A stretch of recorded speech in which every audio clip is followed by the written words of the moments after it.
футбол риштаест ки хурду бузург новобаста аз касбу кор ба он машғул мешаванд. Тариқи футбол халқиятҳо муттаҳид гашта омилҳои муаррифии хуби ватану миллат дар арсаи байналмилалӣ ба вуҷуд меоянд.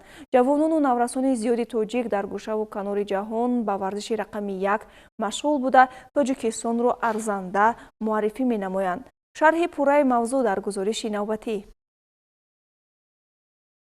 ҷавони тоҷик Саъди Хуҷа Шохоҷаев давоми 4 соли охир дар шаҳри Афёнкараҳисари Туркия таҳсил мекунад ва ҳамзамон дар лигаҳои футболи гуногуни ин кишвар баромад менамояд. Ӯ аз овони худсолӣ ба футбол машғул шуда, ҳоло дар синни 21 солагӣ дар баробари он ки ихтисоси менеҷментро аз худ мекунад, дар бошгоҳи Чавдарли лигаи 4-уми Туркия ҳунарнамоӣ менамояд.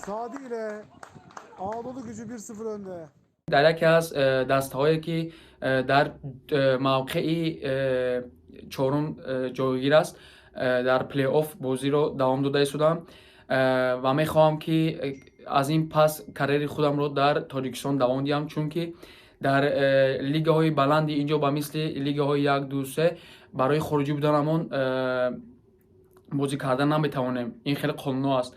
برای همین مقصد گذاشتم که карьери худамро дар Тоҷикистон давом диҳам. дар Туркия Саъди Хуҷа Шохоҷаев худро ҳамчун ҳамлагари пурмаҳсул нишон додааст. Тибқи омор, Шохоҷаев дар 14 вохӯрӣ 21 гол ба самар расонидааст, ки нишондиҳандаи хеле хуб барои як бозигари ҷавон ба ҳисоб меравад.